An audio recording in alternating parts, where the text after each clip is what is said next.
Over to City Park, PHS hosting South Charleston in an MSAC contest. Eagles got the bat started early. Hayden Short, a liner out the middle, and that's going to score a couple. Jordan Terry and Marcus Goad both come on home, 2-0 South Charleston. Landon Allman able to bear down, gets Bryson Orcutt to swing over it, and that ends the inning. To the home half, Parker Woods looking to get a rally started, puts a nice swing on that one, and he'll land on first.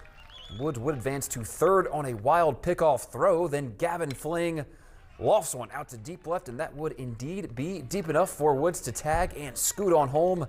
There he comes, make it 2-1 South Charleston. They'd come back though. Next inning, Jackson Webb hits a ground ball with eyes through the 5-hole. Another 2 runners come home. Lead gets back up to 2.